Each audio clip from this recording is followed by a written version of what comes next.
आज का क्वेश्चन है गेम ऑफ जोर। क्वेश्चन स्टेटमेंट क्या बोल रही है एक बार इसको समझते हैं। क्वेश्चन में हमें दो चीज़ें गिवन है, एक एरे, एक उसकी साइज़ है एन की फॉर्म में। क्वेश्चन स्टेटमेंट बोल रही है कि जो एरे है उसमें जितनी भी सब एरेज हैं,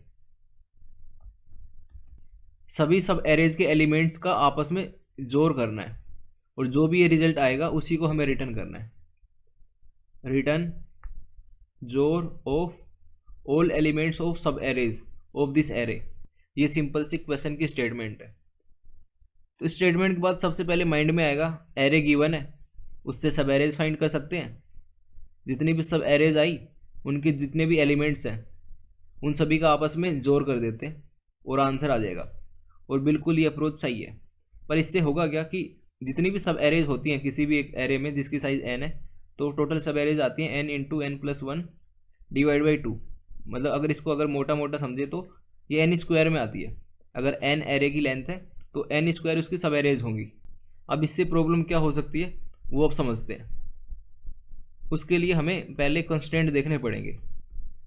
तो ये क्वेश्चन है, इसमें जो कंस्ट्रेंट है वो कुछ इस तरह से है। एन की वैल्यू जो एरे की साइज़ है उसकी वैल्यू 10 की पावर 5 तक जा सकती है।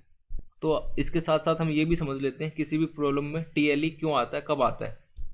यहाँ पर जो एन की वैल्यू है वो मैक्सिमम 10 की पावर 5 तक जा सकती है। तो अगर टोटल सब एरेज फाइंड करते हैं तो वो एन स्क्वायर होंगी।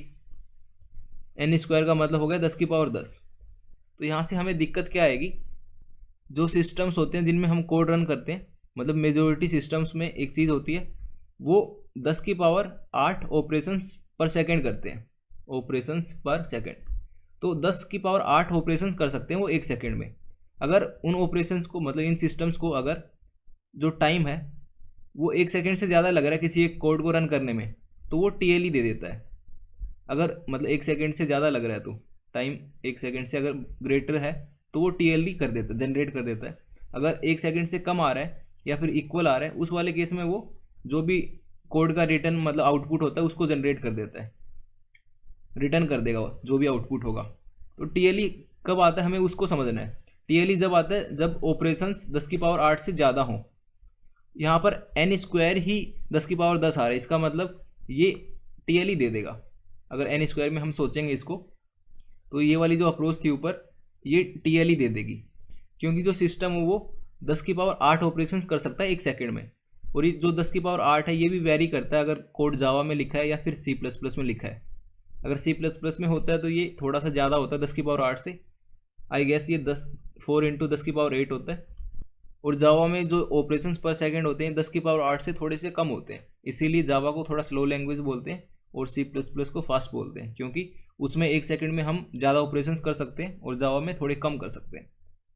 ये जो हमने अभी टीएलई वाला कॉन्सेप्ट समझा है तो इसके अकॉर्डिंग हम इस क्वेश्चन को एन स्क्वायर में नहीं सोच सकते, ये एरर दे देगा। अगर इस क्वेश्चन में जो एरे गिवन है उसकी टोटल सब एरेज फाइंड करते हैं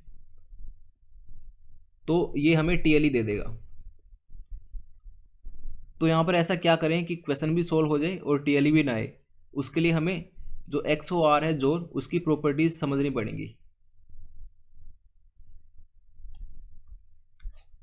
अगर दो एलिमेंट है ए और बी, अगर दोनों जीरो हैं, 1 0 है, 0 1 है या फिर दोनों 1 1 है, अगर इन दोनों का जोड़ करते हैं ए जोड़ बी, जोड़ की प्रॉपर्टी होती है अगर ए और बी दोनों सेम है, ए इक्वल टू बी है तो वो जीरो होता है। तो यहाँ पर 0 0 का जोड़ 0 आएगा और 1 1 का भी 0 आएगा। दूसरी प्रॉपर्टी होती है अगर 0 के साथ किसी एलिमेंट को जोड़ करते हैं तो वो एलिमेंट ही आता है। तो यहाँ पर ए और बी का जोड़ करेंगे 1 और 0 का तो 1 आएगा, और 0 और 1 का करेंगे तो 1 आएगा। तो यहाँ से हम बोल सकते हैं ए और ए का जोड़ है वो 0 रहेगा, मतलब सेम सेम जो एलिमेंट है उनका 0 होगा, और 0 और किसी एलिमेंट का जो जोड़ करेंगे तो वो एलिमेंट खुद होगा। प्रॉपर्टी नंबर 1 सेम एलिमेंट्स का जोड़ करेंगे तो 0 आएगा। प्रॉपर्टी नंबर 2 0 और किसी एलिमेंट का जोड़ करेंगे तो वो खुद एलिमेंट आएगा। और जो ये यहाँ पर लिखा है ये बेसिकली इन दोनों प्रॉपर्टीज़ को मिला दिया। ए और ए का जोड़ 0 रहेगा और 0 और ए का ए रहेगा, तो यहाँ पर उस चीज़ को लिखा है। तो यहाँ से एक चीज़ जनरलाइज कर सकते हैं, अगर जो सेम एलिमेंट्स हैं वो इवन है, इवन का मतलब उनका हम पेयर बना सकते हैं। अगर वो पेयर बनेंगे तो इस तरह से पेयर बनाएंगे पेयर बना के उनका जोड़ 0 आ जाएगा। तो अगर एक एलिमेंट है उसकी फ्रीक्वेंसी इवन टाइम्स है तो हम बोल सकते हैं उनका आपस में जोड़ करेंगे तो 0 आएगा। इसी तरह से बोल सकते हैं अगर ए है उसकी फ्रीक्वेंसी ओड टाइम्स है, उस केस में हम बोल सकते हैं उसका जो भी रिजल्ट आएगा जोड़ करेंगे उनको आपस में तो ए आएगा, जो कि ये पहली प्रॉपर्टी और दूसरी प्रॉपर्टी से हम इजीली बोल सकते हैं। इन्हीं दो प्रॉपर्टीज़ का इस क्वेश्चन में यूज़ करेंगे।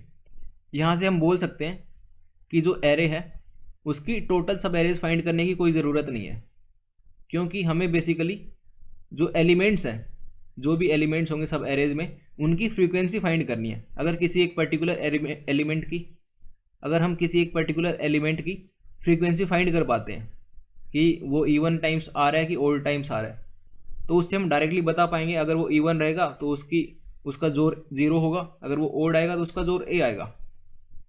यहाँ से हमारा टास्क है एक पर्टिकुलर एलिमेंट की टोटल सब एरेज में टोटल कितनी फ्रीक्वेंसीज होती हैं, अगर वो फाइंड कर लेते हैं फिर इन दोनों प्रॉपर्टीज़ की हेल्प से हम इजीली फाइंड कर सकते हैं जोड़ ऑफ ऑल दी एलिमेंट्स, वो भी विदाउट TLE।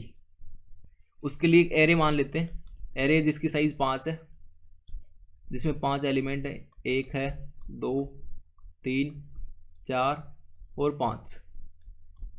इस एरे में हमारा टास्क है 1 की टोटल फ्रीक्वेंसी फाइंड करनी है, 2 की फाइंड करनी है, 3 की, 4 की और 5 की। अगर फ्रीक्वेंसी मिल गई इजीली हम उनका जोड़ फाइंड कर सकते हैं। अब टास्क है 1, 2, 3, 4, 5 जितने भी एलिमेंट्स हैं उनकी फ्रीक्वेंसी कैसे फाइंड करें। उसके लिए हमें फाइंड करना पड़ेगा कितनी सब एरेज में वो पर्टिकुलर एलिमेंट आ रहा है, तो उसके लिए सब एरेज फाइंड करनी पड़ेगी। पर अगर सब एरेज फाइंड करेंगे तो वो TLE दे देगा, तो TLE से बचने के लिए हम सब एरेज फाइंड नहीं करेंगे, हम जस्ट जो फ्रीक्वेंसी एलिमेंट की वही फाइंड करेंगे कि कितनी बार टोटल सब एरेज में एक पर्टिकुलर एलिमेंट रिपीट हो रहा है। जैसे कि अगर इस एक की फाइंड करनी हो फ्रीक्वेंसी, 1 खुद की सब एरे में आएगा, 1 और 2 के में आएगा, 1, 2, 3 के में आएगा, 1, 2, 3, 4 में आएगा, 1, 2, 3, 4, 5 में आएगा। इसको ऐसे समझते हैं, 5 नोड लेते हैं, नोड 1, नोड 2, 3, 4 और 5। इस एलिमेंट की फ्रीक्वेंसी कितनी बार आएगी सब एरेज में, एक तो खुद की सब एरेज होगी, फिर इसके साथ एक बनाएगा 2, फिर 3, फिर यहाँ से 4 और ये 5 सब एरेज में ये वाला एलिमेंट आ रहा है। मतलब कि 1 नोड, 2 नोड, 3, 4, 5, इसको खुद को मिला के इसके सामने जितने भी नोड्स हैं उतनी बार उसकी फ्रीक्वेंसी आ रही है। तो यहाँ से 1 की आ गई टोटल 5 फ्रीक्वेंसी। अब 2 के लिए फाइंड करेंगे इसी तरह से, तो 2 है ये वाला एलिमेंट, यहाँ से लेके इसके एंड तक टोटल 4 नोड्स हैं, मतलब 4 एलिमेंट है, तो 4 ऐसी सब एरेज होंगी जिनमें 2 होगा। और साथ ही साथ इस 2 को और इसके पीछे वाले एलिमेंट को कंबाइन मान ले, एक मान ले, तो 4 और जनरेट होंगी, तो ये 4 और आ गई, तो 2 के लिए 4 + 4। इसी तरह से 3 के लिए आएगी 3 + 3 + 3। ये कैसे आएगी इसको भी एक बार देखते हैं। तो इसके लिए यहाँ पे ड्रॉ कर लेते हैं, 1 node, 2 node, 3 node, 4 node, 5 node. ये पाँचों नोड 5 एलिमेंट्स को रिप्रेजेंट कर रहे हैं इस एरे के। तो 3 के लिए हम इसके लिए फाइंड करेंगे, इसके आगे टोटल 3 नोड्स हैं, इसको खुद को मिला के, तो 3 यहाँ से आ गया। अब इन दोनों को एक सिंगल नोड मान के चलेंगे तो 3 और आएंगे। इसी तरह से इन तीनों को सिंगल नोड मान के चलेंगे तो 3 और आएंगे। तो टोटल इसकी फ्रीक्वेंसी 9 टाइम्स आ गई 3 की। इसी तरह से 4 के लिए करेंगे तो 2 + 2 + 2 + 2, और 5 के लिए 1 + 1 + 1 + 1, मतलब 5 बार 1। यहाँ से 1 की टोटल फ्रीक्वेंसी 5 है, 2 की टोटल 8 है, 3 की टोटल 9 है, 4 की टोटल 10 नहीं 8 है, और 5 की टोटल 5 है। तो जिनकी फ्रीक्वेंसी इवन है उनका जोड़ आपस में करेंगे तो 0 आएगा, इसका 0 आएगा, इसका 0 आएगा। और जिनकी ओड है उनका जोड़ करेंगे तो 1 आएगा, मतलब यहाँ से 1 जनरेट होगा, यहाँ से 3 जनरेट होगा, यहाँ से 5 जनरेट होगा। अब हमारा टास्क है जो आया है उनका आपस में जोड़ करवाते हैं, 1 का 3 के साथ, 3 का 5 के साथ, और जो भी ये आएगा, जो भी आएगा उसी को हमें रिटर्न करना है। तो ये कोड काफ़ी ज़्यादा सिंपल हो जाएगा इस अप्रोच से। यहाँ पर तो हमने n = 5 के लिए सोल्व करा है, तो हमने इजीली फाइंड कर लिया। अगर n कोई बड़ा नंबर होता है, मान लेते हैं 100 है, तो 100 के लिए तो हम इस तरह से फाइंड करेंगे तो काफ़ी ज़्यादा टाइम कंज्यूमिंग रहेगा। उसके लिए हमें इसको जनरलाइज फॉर्म में लिखना पड़ेगा। 1 की टोटल फ्रीक्वेंसी 5 है, 5 यहाँ पर n के इक्वल है, 2 की टोटल फ्रीक्वेंसी 8 है। अगर इसको ब्रेक करते हैं तो 4 4 आता है, ये 4 + 4, तो 4 + 4 को हम 2 × 4 लिख सकते हैं, और 2 × 4 को हम लिख सकते हैं 4, तो यहाँ पर n-1 हो जाएगा और 2 आ गया। 3 की फ्रीक्वेंसी 9 है, इसको हम 3 × 3 लिख सकते हैं, और जो ये वाला 3 है इसको n-2 लिख सकते हैं, तो 3 × n-2। 4 की फ्रीक्वेंसी 8 है, इसको हम, ये 4 × 2 होता है, तो 4 × n-3। इसी तरह से 5 के लिए लिख सकते हैं, 5 की टोटल फ्रीक्वेंसी 5 है, इसको 5 × 1 लिख सकते हैं, और 5 × 1 यहाँ पर होगा 5 × n-4। यहाँ से एलिमेंट 1 के लिए हो गया 1 × n, 2 के लिए 2 × n-1, 3 के लिए 3 × n-2,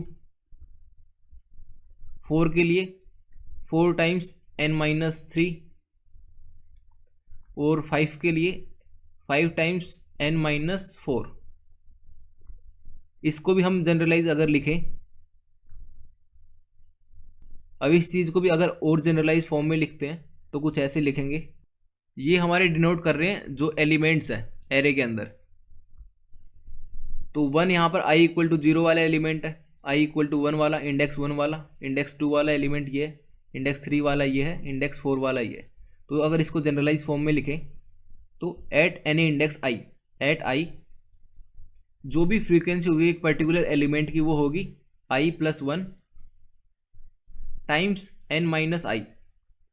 तो यहाँ पर i कुछ भी पुट करके देख लो, जैसे i = 4 मैंने पुट करा, i = 4, तो ये आएगा 5 × n-4। तो i = 4 पे जो एलिमेंट था वो 5th वाला था, ये वाला एलिमेंट, तो इसके लिए जो आंसर आ रहा है ये है, और यही चीज़ इस फॉर्मूले से आ रहा है 5 × n-4। तो इस फॉर्मूले को हमने जनरलाइज कर लिया, जो कि है i + 1 × n-i। अब हमें सिंपल एरे में आइट्रेट करना है। एक एरे होगी, एक आइट्रेटर ले लेंगे i, जो कि 0 से लेके n तक आइट्रेट होगा। हर एक i के लिए हम total number of frequency find कर लेंगे, total frequency of that particular element, वो एलिमेंट होगा a ऑफ i। इसकी जितनी फ्रीक्वेंसी आई वो फाइंड कर ली। अब जो ये फ्रीक्वेंसी है ये दो तरह की आ सकती है, या तो इवन होगी ये, या तो ये ओड होगी। अगर इवन होती है तो जो भी जोर होगा उनका आपस में 0 होगा, अगर ओड होती है तो जो भी एलिमेंट होगा वही उसका जोर होगा। अब जो ये वाली चीज़ है इसको हम स्टोर करवा लेंगे कहीं पे, किसी वेरिएबल x में स्टोर करवा लेंगे, और इसी तरह से जितने भी और फ्रीक्वेंसी आएंगी सबके लिए हम फाइंड करेंगे, सबका इस तरह से फाइंड कर लेंगे, या तो इवन होगा या तो वो ओड होगा। और अगर इवन होगा तो भी उसका जोर करवा देंगे, वैसे कोई दिक्कत होगी नहीं, क्योंकि a का और 0 का जोर होगा वो a ही आता है। और अगर कोई एलिमेंट जनरेट होता है a ऑफ i आएगा तो उसका जोर हम x के साथ करवा देंगे। इसी तरह से हर एक एलिमेंट के लिए करेंगे और एंड में रिटर्न कर देंगे। अब इसका कोड कर लेते हैं। एक इंट ले लेते हैं x, स्टार्टिंग में 0 रहेगा। अब एक लूप लगा देते हैं for int i = 0, i = 0, i n, i ++। एक इंट ले लेते हैं फ्रीक्वेंसी नाम का, जो पर्टिकुलर एलिमेंट की फ्रीक्वेंसी निकालेगा। ये फाइंड करी थी हमने i + 1 टाइम्स n-1। यहाँ से हमने फ्रीक्वेंसी फाइंड कर ली ith एलिमेंट की। अब ये फ्रीक्वेंसी ओड है या इवन है इसको चेक करते हैं। इफ़ जो फ्रीक्वेंसी है वो ओड आती है तो फ्रीक्वेंसी का एंड करेंगे 1 के साथ। अगर ये 1 आता है उस वाले केस में जो ये x है उसका जोर करवाना है ith एलिमेंट के साथ, x = x जोर a ऑफ i। और अगर फ्रीक्वेंसी इवन है उस वाले केस में हमें जोर करने की ज़रूरत नहीं है, क्योंकि 0 और किसी एलिमेंट का जोर वो खुद एलिमेंट ही होता है, तो करने की कोई ज़रूरत है नहीं। अब इस लूप के बाहर आना है और रिटर्न करना है x को।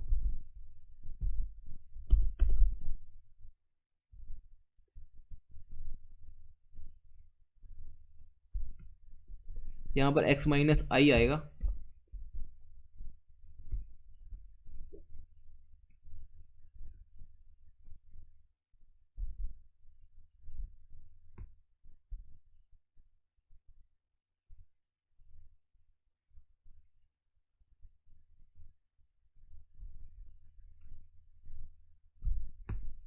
ओके, ये है आज का पी और T D problem of the day. I hope समझ आ गया होगा। इसकी जो टाइम कॉम्प्लेक्सिटी है वो बिग ऑफ एन है, क्योंकि एन आइट्रेशंस करवा रहे हैं हम, और स्पेस कॉम्प्लेक्सिटी बिग ऑफ 1 है।